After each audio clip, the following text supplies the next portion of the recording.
Sociología de la Libertad. Manifiesto por una civilización democrática. Tomo 3. Escrito por Abdullah Öcalan.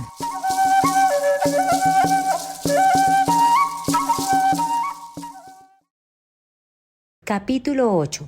Modernidad democrática frente a la modernidad capitalista. La dimensión industrialista de la modernidad y la modernidad democrática. Es cierto que en nuestra época, nuestro modo de vida moderno, hay una dependencia sin precedentes de la industria. No se puede negar que la revolución industrial que ocurrió en el siglo XIX es la segunda gran revolución social después de la revolución agrícola. Como ocurrió con la acumulación de capital, la afirmación de que el industrialismo es un aspecto de nuestra modernidad es una exageración. Hay algunos avances industriales en la naturaleza social, en particular en la sociedad agrícola neolítica y más tarde en las sociedades del período civilizatorio, aunque no en la misma medida que en el siglo XIX. El progreso es continuo, porque todos los desarrollos técnicos son de algún modo logros industriales, aunque, durante los periodos de desarrollo acelerado, se han dado saltos cualitativos. En el campo de la industria pueden enumerarse miles de inventos, entre ellos las primeras industrias de alfarería, los molinillos de mano, los telares, la rueda, el arado, el martillo, el yunque, el hacha, el cuchillo, la espada, el molino, el papiro, el papel y diversas herramientas metálicas. Pero es indiscutible que a principios del siglo XIX, bajo liderazgo inglés, la revolución industrial más importante hasta la fecha dio un gran salto adelante. Aunque es una característica importante de la modernidad, no es sinónimo de singularidad. Simplemente denota una diferencia. La situación es diferente en la transición de la industria al industrialismo. El industrialismo expresa el carácter ideológico de la industria. El industrialismo se desarrolló en detrimento de la agricultura y la ruralidad, así como de los oficios urbanos tradicionales. Está en el origen de todas las enfermedades actuales de la modernidad, en particular de las catástrofes ecológicas. Sin duda, el industrialismo es la ideología de los monopolios de capital. A finales del siglo XVIII, los monopolios capitalistas habían amasado grandes cantidades de dinero y capital, pero tenían formas limitadas, tradicionales, de utilizarlo. La razón por la que se volcaron en la industria fue evitar la caída de su tasa de beneficio y, en su lugar, aumentarla aún más, la ley del beneficio. Eso ocurre especialmente con la industria textil. Al coincidir la producción mecánica con las nuevas fuentes de energía, carbón, vapor y electricidad, una explosión repentina de la producción maximizó las tasas de beneficio. El fenómeno de los estados-nación y la feroz competición entre ellos están relacionados con las nuevas tasas de beneficio. El industrialismo superó todo lo demás. Se convirtió en la doctrina más sagrada del Estado-nación. Esta carrera entre Estados-nación continúa sin tregua hasta nuestros días. Y en general, se puede reconocer que las consecuencias ya han alcanzado proporciones drásticas. No solo la destrucción ecológica en sentido estricto, sino también los genocidios culturales y físicos más profundos y amplios, y las guerras locales, regionales y mundiales de una dimensión sin precedentes, así como el uso de metodologías ideológicas y metafísicas, junto con el creciente poder de los Estados-nación para desvincular cada vez más a la sociedad de su identidad moral y política. En este sentido, los sociedicidios están estrechamente relacionados con la tendencia o religión del industrialismo. Por eso, la ciencia y la tecnología que utiliza la industria han alcanzado una calidad ideológica históricamente incomparable. El industrialismo, como acontecimiento sin precedentes de la modernidad, constituye la mayor amenaza a la que se enfrenta la sociedad y que se encuentra en su corazón mismo. El industrialismo es el factor esencial del crecimiento constante de poder. Destruye la sociedad agraria rural, conduce al crecimiento canceroso de la ciudad, mantiene a la sociedad bajo control y vigilancia total, y se filtra por todos los poros de la sociedad sin excepción. El Estado-nación, como forma fundamental de poder y hegemonía ideológica, desempeña el papel principal en todos estos procesos. El acontecimiento sin precedentes de la modernidad, que es el industrialismo, lleva mucho tiempo amenazando a la humanidad, en tanto que naturaleza social, con el fin del mundo. Todas las catástrofes que han estallado presagian el peligro que se avecina. A fin de cuentas, el capitalismo, con su avaricia de acumulación constante y crecimiento permanente en base a la ley del máximo beneficio, es sinónimo de hostilidad hacia la sociedad y desempeña un rol esencial en esta hostilidad. Imponer continuamente la ley de la acumulación en la naturaleza social es efectuar un sociedicidio. Los genocidios materiales y culturales son los pasos iniciales en este proceso. La comunidad científica de razón y conciencia defiende que si no se toman medidas, vamos camino del fin del mundo. El industrialismo, segunda singularidad sin precedentes de la modernidad, no se contenta con dar forma a la modernidad junto con su gemelo siamés. El capitalismo también es detonante de la crisis económica a través de la modernidad y es la principal causa del cáncer que corroe todo el tejido y los elementos vitales de la sociedad. Es precisamente en este momento cuando se vuelve obvia la posición de la modernidad democrática en la existencia social. La sociedad o continuará su galope hacia el fin del mundo o abrazará la modernidad democrática y con la ayuda de un impulso para su reconstrucción detendrá su precipitada caída. El precio de dejar las cosas a la deriva aumenta constante e inconmensurablemente cada día. Estas observaciones no quieren decir que la industria sea enteramente negativa, pero sí que advierten sobre el desastre del industrialismo con ánimo de lucro. Como ocurre con la inteligencia analítica, utilizar la industria en beneficio de la sociedad moral y política conduciría a una vida paradisiaca. Una ofensiva industrial que vaya de la mano con la ecología y la agricultura no solo resolverá los problemas económicos más fundamentales, sino que también hará positivos todos los demás efectos colaterales de los problemas. No es difícil ver que frenar la locura desenfrenada del automóvil podría tener consecuencias revolucionarias en muchos ámbitos, desde la producción del petróleo al transporte y desde la contaminación a la biología humana. Si observamos la aceleración de la industrialización de los mares y el ritmo al que se está devastando tanto el mar como la tierra, veremos que es vital poner un límite estricto en el número de vehículos utilizados para el transporte. Por supuesto, este no es lugar para debatir en profundidad los resultados de los cambios radicales que limitarían el industrialismo en diversos sectores, desde la energía nuclear hasta el industrialismo cultural. Quisiera llamar la atención sobre las consecuencias de limitar el industrialismo. Entender sus implicaciones revolucionarias es suficiente para demostrar la gran importancia del tema. Frenar la ley del beneficio requeriría una acción social global. Dado que la principal fuerza motriz que impulsa la modernidad democrática no es el beneficio económico, esto adquiere una importancia vital como la opción más adecuada para la civilización. La principal preocupación del sistema social moral y político, que no se basa en el sistema de clases capital y beneficio, es salvaguardar su propia identidad y dar vida a los instrumentos de la política democrática.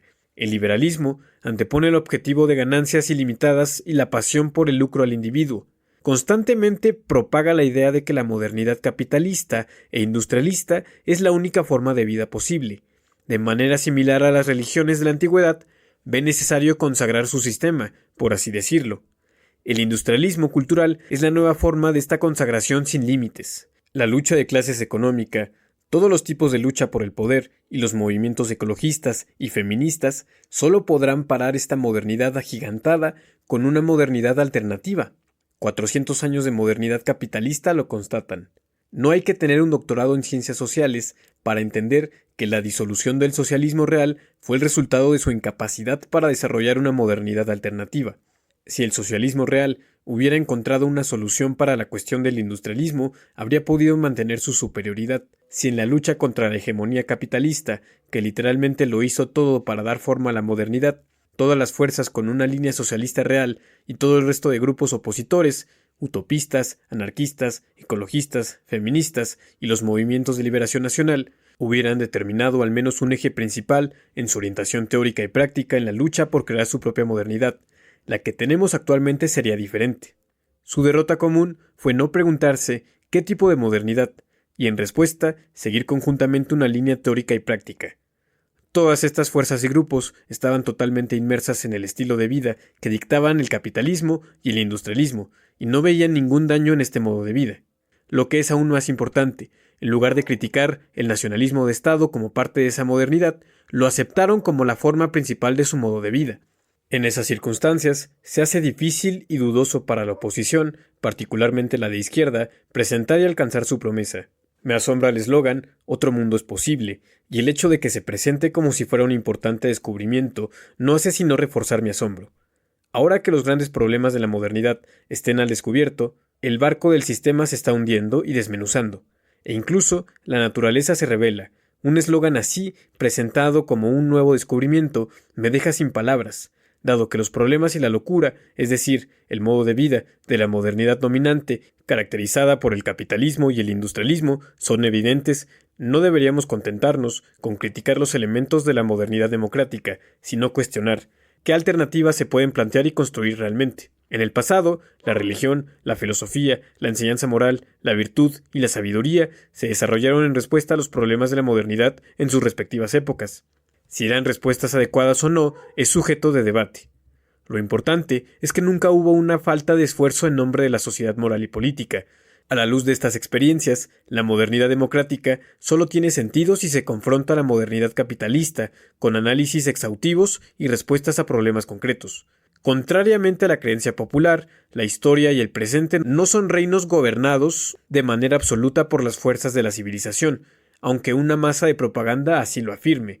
Así como no todas las historias escritas son ciertas, no todo lo que afirman las ciencias sociales actuales sobre la modernidad actual es exacto. En su mayor parte, se trata de la retórica de la hegemonía ideológica destinada a confundir, deslumbrar y establecer dogmas. La política democrática, en sentido estricto, no es solo un medio de hacer funcionar la sociedad política, también es un acto de explicar la sociedad histórica en todos sus aspectos. La gran capacidad de toma de decisiones y acción de la sociedad moral y política solo se revela cuando sus esfuerzos para explicar la modernidad industrialista y capitalista a través de la política democrática se unen con la verdad.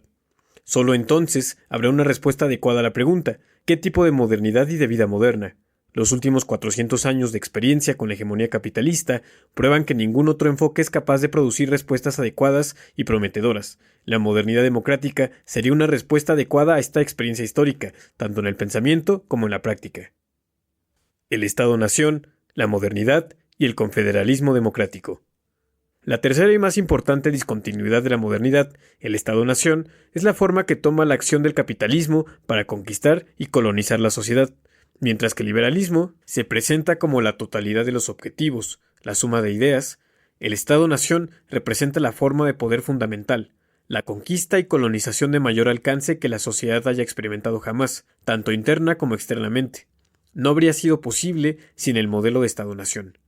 El Estado-Nación también es el sujeto en torno al cual las ciencias sociales han creado más distorsiones, ceguera y dogma. No podemos decir que haya habido nunca un análisis minucioso del Estado.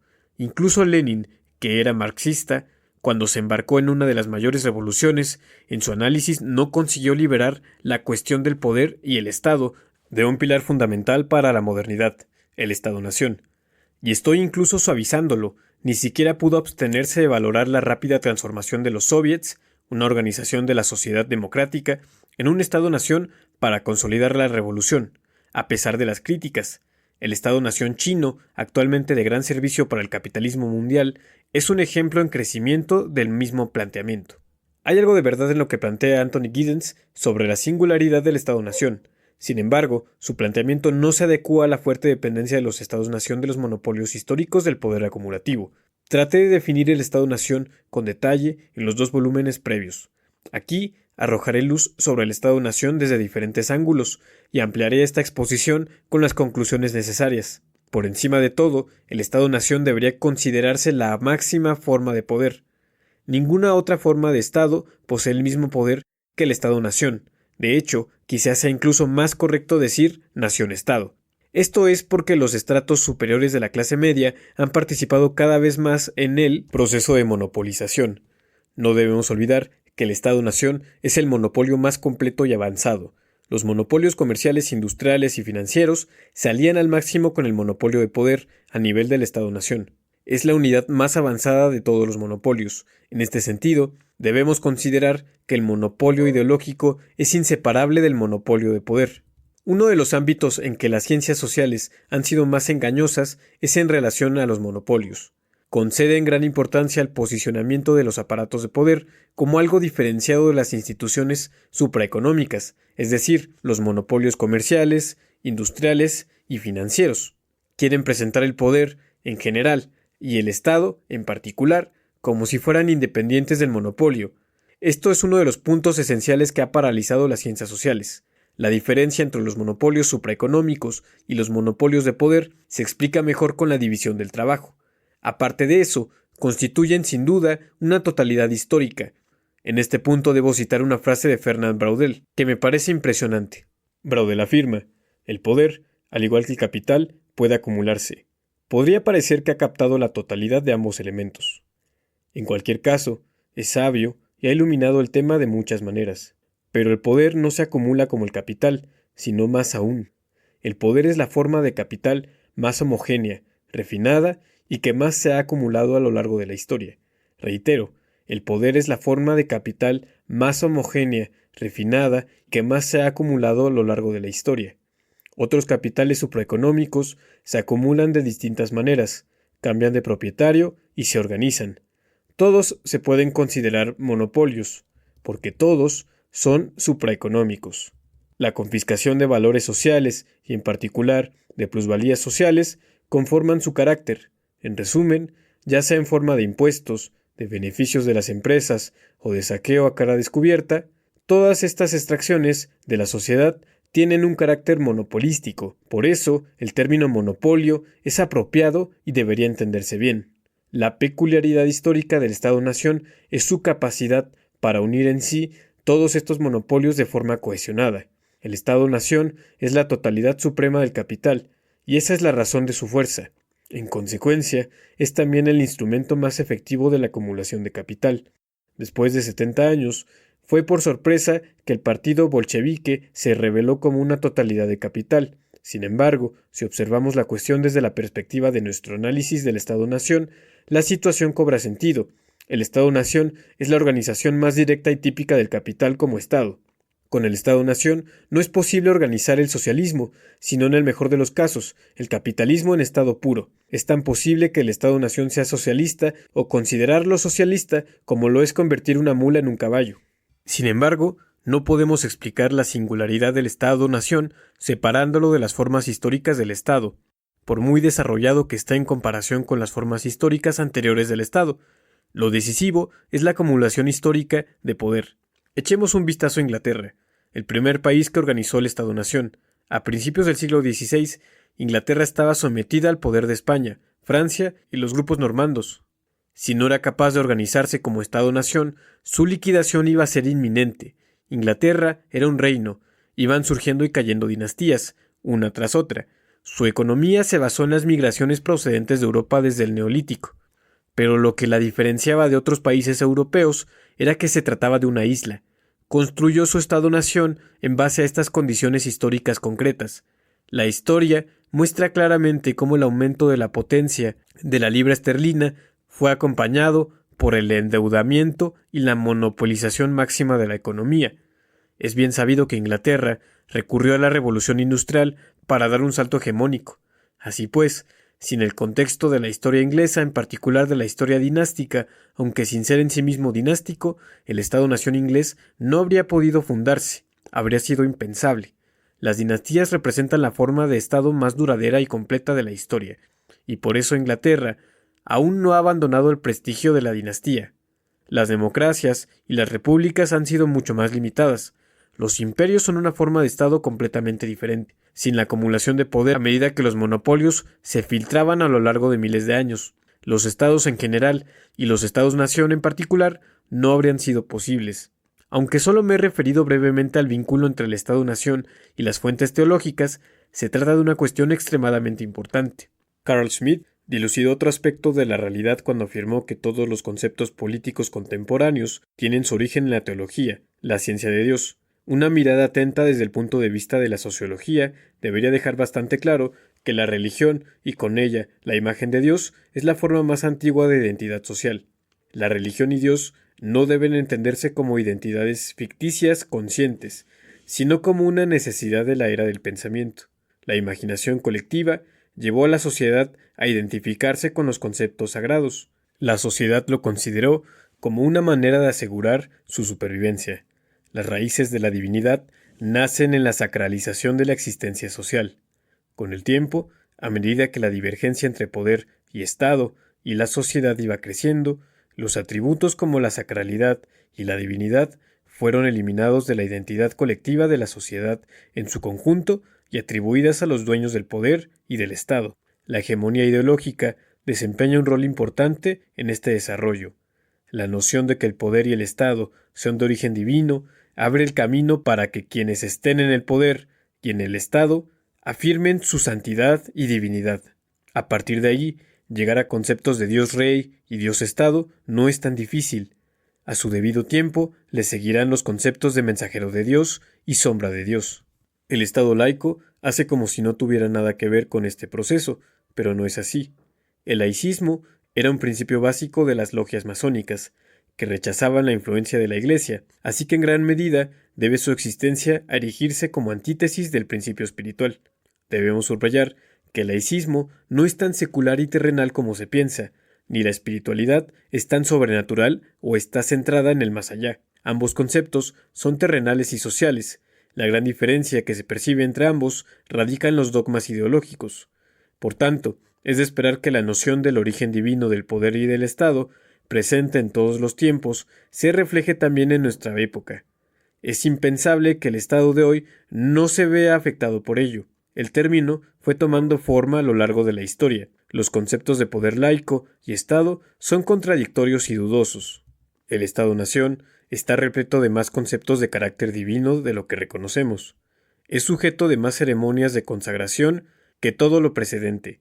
Los conceptos sobre los que descansa y sus imágenes, como la patria, la bandera, el unitarismo, la independencia y la sacralidad, junto con el himno nacional y los relatos heroicos, gozan de un prestigio divino mayor que en los reinos teocráticos. Ninguna otra forma de Estado se ha revestido de tal acorazado ideológico, jurídico, político, económico y religioso como ha hecho el Estado-nación, primariamente porque es la fuente esencial de ingresos para una burocracia civil y militar, cada vez más inflada. Cuando le quitan la silla del Estado, la burocracia se encuentra como pez fuera del agua. Para la burocracia, el Estado es un asunto de vida o muerte, y esta es una razón clave para acorazar al Estado con el mayor prestigio divino posible. Si la modernidad capitalista, más que ninguna otra modernidad, fortalece y exalta al Estado, ello se debe al cambio en la estructura de clases. Hay una estrecha conexión entre la modernidad y el Estado-nación, y la búsqueda del Estado unitario y el unionismo, y el concepto de unidad de Dios en particular. Como se eliminó algunas tribus y pueblos de la historia o fueron absorbidas por tribus y pueblos dominantes, sus deidades también fueron eliminadas o absorbidas por el Dios dominante. Si examinamos el concepto de unidad de Dios desde la perspectiva sociológica, es más fácil comprender su significado. En él intervienen el colonialismo y la asimilación. A lo largo de la historia, la naturaleza unitaria del Estado-nación ha estado repleta de divinidad. El desarme completo de sus serviles sociedades y la transferencia completa del monopolio de las armas al Estado moderno han conducido a este unitarismo. Pero en su núcleo hay una monopolización devastadora de la explotación y el colonialismo. Los teóricos de la soberanía, en particular Hobbes y Maquiavelo, al definir al Estado moderno, prestaron un gran servicio al monopolio capitalista.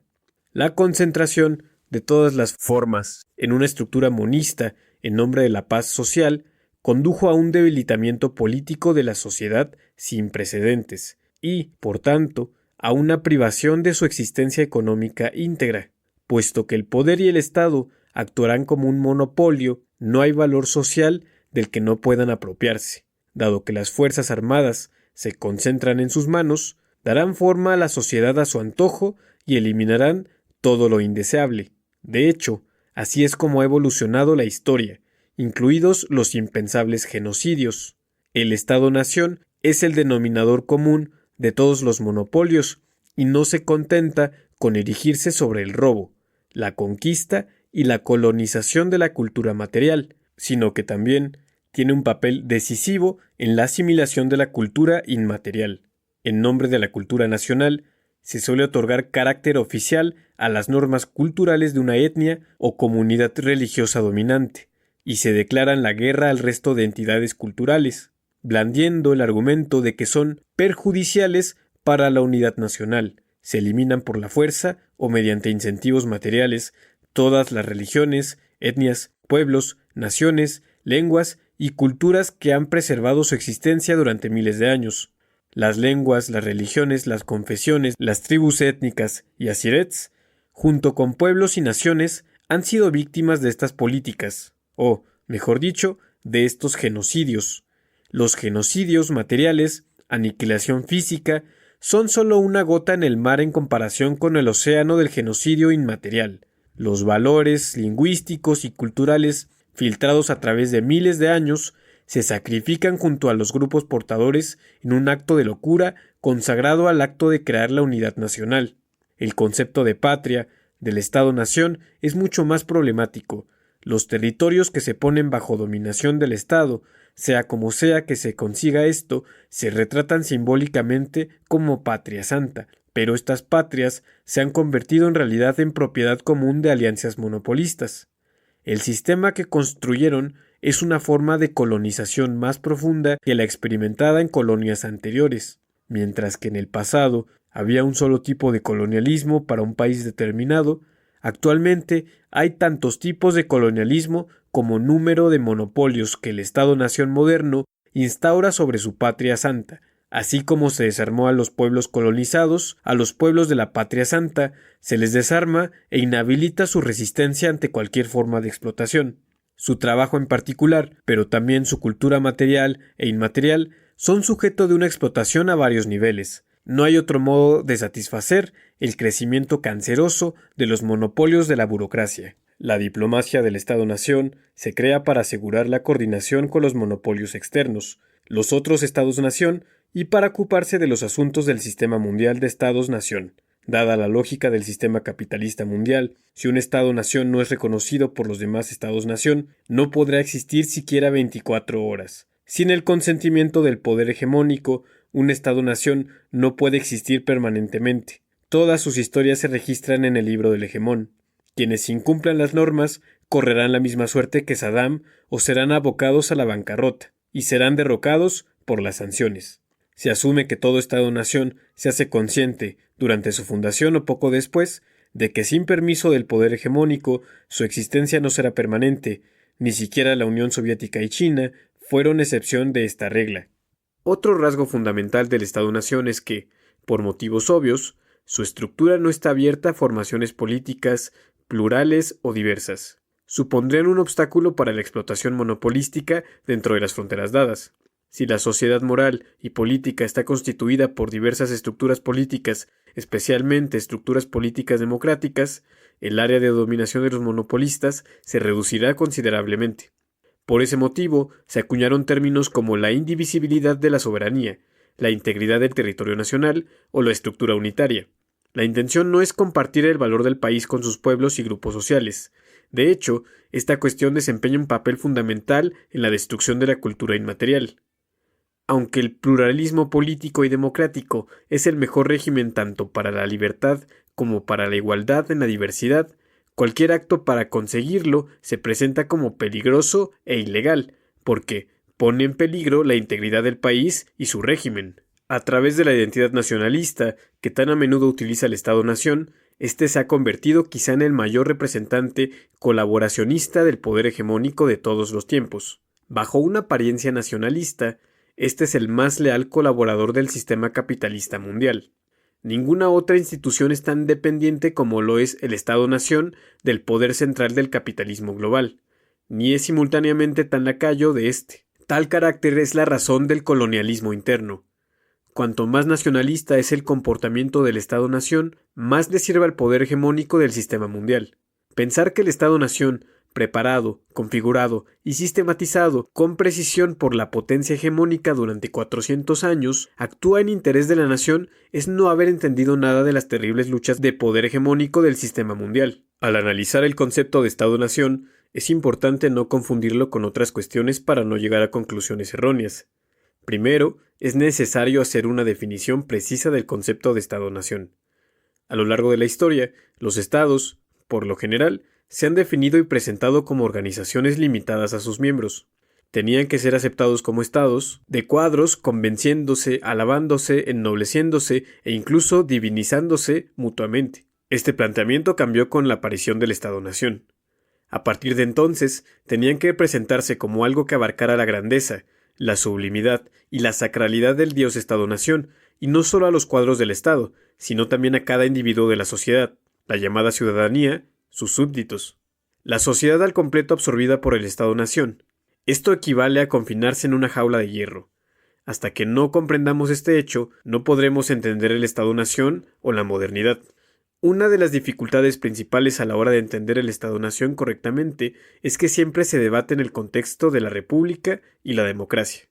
El Estado-nación no es una república, y de hecho se ha desarrollado de manera contrapuesta a la filosofía, las instituciones básicas y la función de la república. El Estado-nación es la negación de la república, la opinión aún influyente y la doctrina oficial de la izquierda real socialista de los últimos 150 años de que la democracia y el socialismo no pueden existir sin un Estado-nación centralista es un gran autoengaño. Las serias consecuencias de esto se evidenciaron en Alemania con el asesinato de Rosa Luxemburgo y de muchas otras socialistas y demócratas. Otro ejemplo de ello es la disolución del sistema real socialista.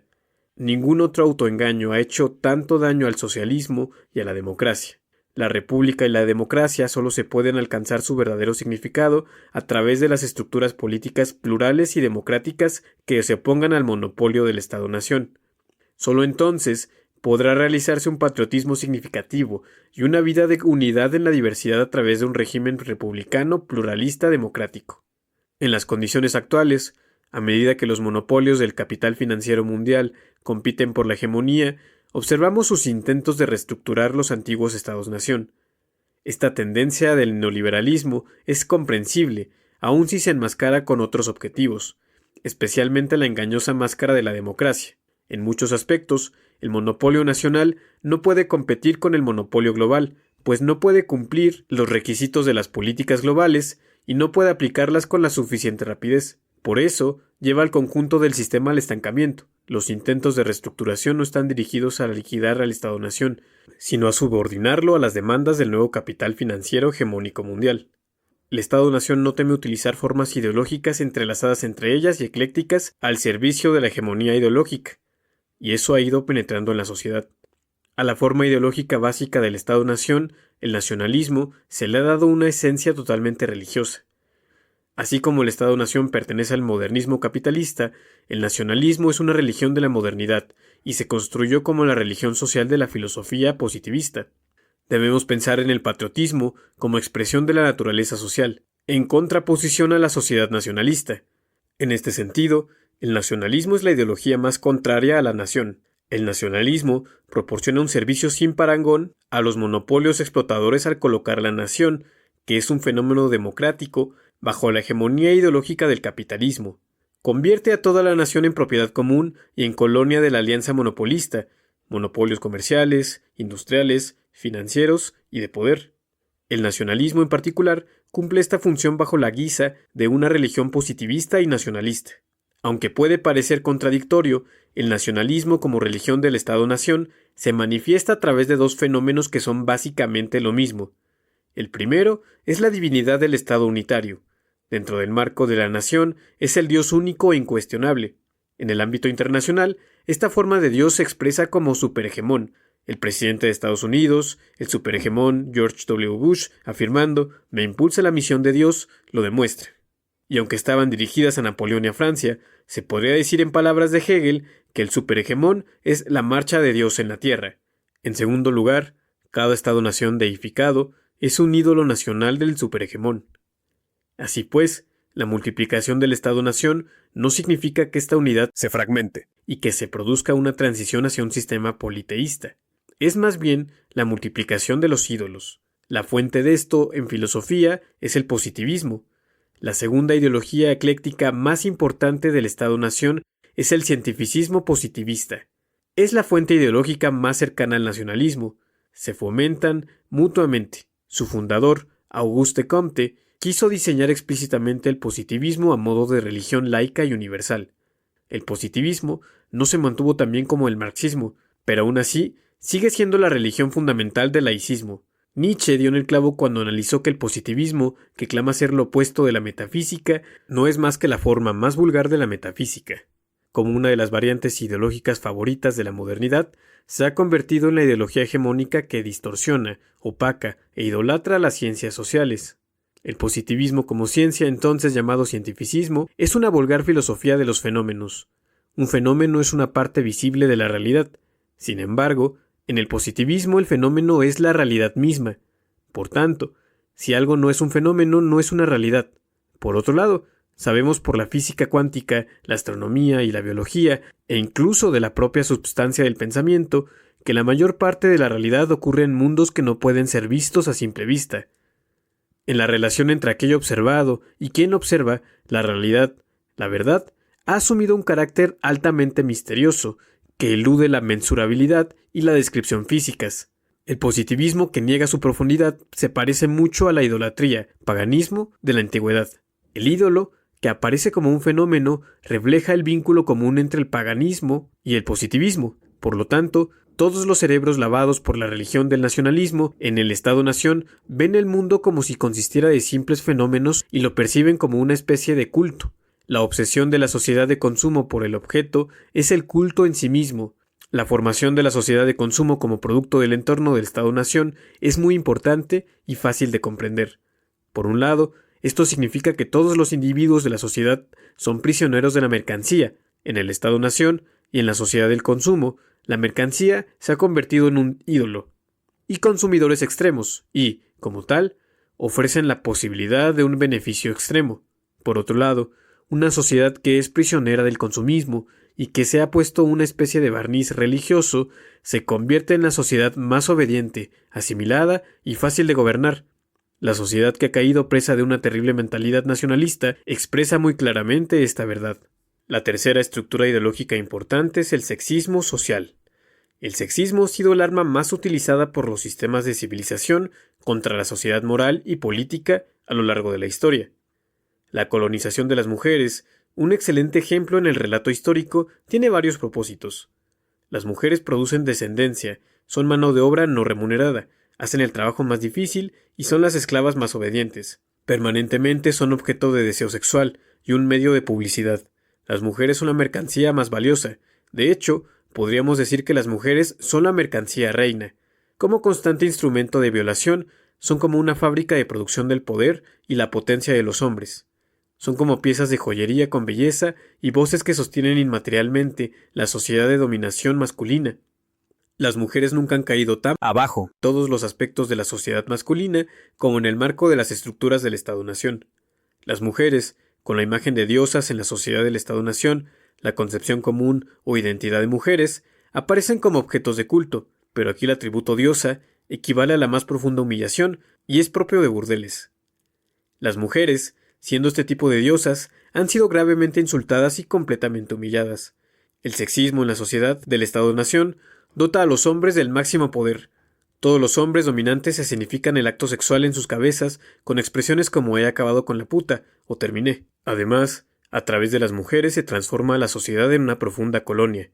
En este sentido, en el Estado-nación las mujeres son la nación colonizada más desarrollada de la sociedad histórica. El Estado-nación no se abstiene de utilizar la religión como tradición premoderna entrelazada con la ideología nacionalista, porque la religión sigue siendo muy influyente en las sociedades. El Islam, en particular, sigue muy activo en este sentido, pero el resultado de su utilización en la modernidad es que la tradición religiosa ya no es la religión que era. Tal como los Estados-nación han utilizado la religión, ya sea en sus formas radicales o las más moderadas, ésta se ha desprendido de su verdadera función social, su importante papel en la sociedad moral y política, y se presenta de forma castrada. El papel que desempeña la religión en la sociedad es el que le permite el Estado-nación. A la religión se le interponen grandes obstáculos que le impiden seguir desempeñando su función positiva en la sociedad moral y política, siendo el laicismo uno de ellos. Por tanto, no nos debería sorprender que de vez en cuando estallen luchas entre la religión y el laicismo. El Estado-nación no deja totalmente atrás la tradición ancestral de la religión, no solo porque la religión sigue teniendo un gran peso en la sociedad, sino también porque su estructura está cargada de nacionalismo, y es muy adecuada para el propósito del Estado-nación. A veces la religión en sí misma asume el papel de nacionalismo. El chiismo, exhibido en Irán, es el arma ideológica hegemónica más fuerte del Estado-nación iraní. Ese chiismo es un ejemplo extremo de nacionalismo religioso, pero hay muchos ejemplos similares. En Turquía, el sunismo es la ideología religiosa más cercana al nacionalismo y la que más fácilmente se convierte en nacionalista. No bastará con que el Estado-nación utilice el fascismo, la forma más terrible de violencia, para asegurar la cuádruple explotación monopolística, de la cual se ha apoderado monopolios del comercio, la industria, las finanzas y el poder. Esto requiere el uso hegemónico de las 4 ideologías eclécticas, al menos tanto como la violencia sistémica del régimen fascista.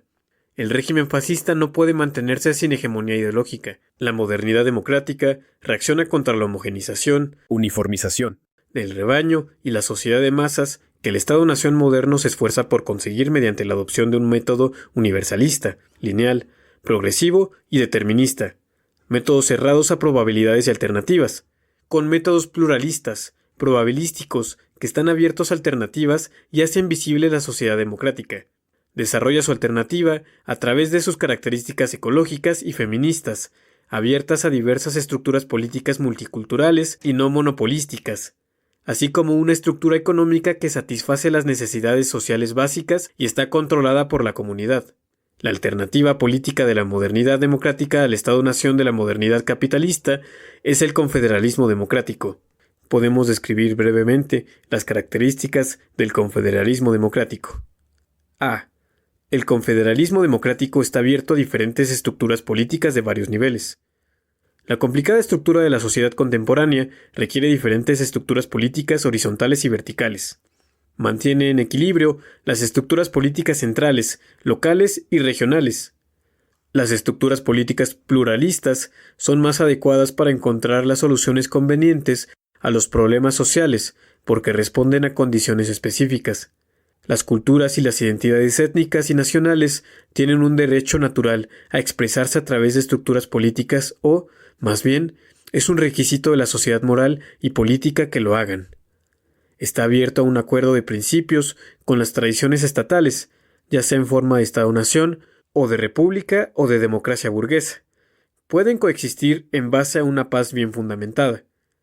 B. El confederalismo democrático está basado en la sociedad moral y política. Las formas sociales que consisten en proyectos capitalistas, feudales, industrialistas, consumistas y cualquier otro que se base en la ingeniería social se ven en el contexto de los monopolios capitalistas. Esas sociedades no existen, pero su propaganda sí. Las sociedades son en esencia políticas y morales. Los monopolios económicos, políticos, ideológicos y militares son aparatos que rodean la naturaleza fundamental de la sociedad, persiguiendo la plusvalía y los afluentes sociales. No tienen valor intrínseco. Ni siquiera una revolución puede crear una nueva sociedad. Las revoluciones solo pueden desempeñar un papel positivo si operan para devolver al desgastado y caduco tejido moral y político su función verdadera. Todo lo demás lo determinará el libre albedrío de la sociedad moral y política. C. El confederalismo democrático se basa en la política democrática. A diferencia de la concepción rígidamente centralista, lineal y burocrática del gobierno y administración del Estado-nación, todos los grupos sociales e identidades culturales llevan a cabo el autogobierno de la sociedad en estructuras políticas que les permiten expresar su propia identidad social. Los asuntos los tratan líderes elegidos para el cargo, no nombrados.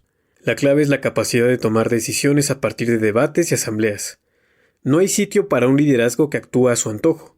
Desde un órgano coordinador, asamblea, comisión y congreso, hasta los órganos locales, la gobernanza democrática y la supervisión de los asuntos sociales los gestiona un conjunto de órganos que buscan la unidad en la diversidad y están multiestructurados de forma que se adapten a la composición de todos los grupos y culturas. D. El confederalismo democrático se basa también en la autodefensa. Las unidades de autodefensa son la fuerza básica, no son un monopolio militar, sino que están bajo estricto control de los órganos democráticos de acuerdo con las necesidades de seguridad interna y externa de la sociedad. Su tarea es validar la voluntad de la política democrática, es decir, la estructura igualitaria de toma de decisiones de la sociedad moral y política basada en las libertades, la diversidad y en hacer inofensiva cualquier fuerza interna o externa que intente frustrar, impedir o socavar esta voluntad. La estructura de mando de las unidades está bajo control doble, de los órganos de la política democrática y de los miembros de las unidades. También puede modificarse fácilmente, en caso necesario, mediante mociones y aprobación democrática. E. El confederalismo democrático no deja lugar a ningún tipo de hegemonía, especialmente a la ideológica. Mientras que el principio de hegemonía está activo en todas las civilizaciones clásicas, las civilizaciones democráticas y la modernidad democrática no toleran los poderes hegemónicos y sus ideologías. Si los poderes hegemónicos y sus ideologías traspasan los límites de los diferentes niveles en los que se expresa la gobernanza democrática, serán neutralizados por el autogobierno y la libertad de expresión. La gestión colectiva de los asuntos sociales requiere comprensión mutua, respeto por las diferentes propuestas y compromiso con la toma de decisiones democrática.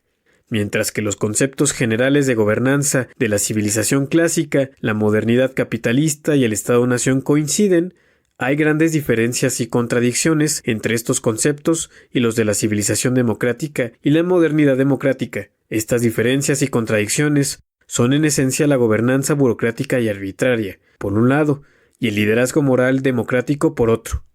Bajo el confederalismo democrático no puede haber hegemonía ideológica. Se aplica el pluralismo entre diferentes puntos de vista e ideologías. El liderazgo no necesita camuflaje ideológico para fortalecerse. No hay necesidad de ideologías nacionalistas, religiosas, positivistas o sexistas. Se rechaza que se establezca una hegemonía, mientras la estructura moral y política de la sociedad no esté desgastada y no busque la hegemonía, toda opinión, idea o creencia puede expresarse libremente. F. El confederalismo democrático favorece una unión confederal democrática mundial de sociedades nacionales, en contraposición a la unión de Estado-nación bajo el control de un poder superhegemónico en las Naciones Unidas. Para tener un mundo más seguro, pacífico, ecológico, justo y productivo, se necesita una unión fuerte, tanto a nivel cuantitativo como cualitativo, de comunidades mucho más amplias que se fundamente en los criterios de la política democrática en una confederación democrática mundial. Podríamos continuar comparando indefinidamente las diferencias y contrastes entre la modernidad capitalista y la modernidad democrática. Existen no solo como idea, sino más concretamente como dos vastos mundos existentes.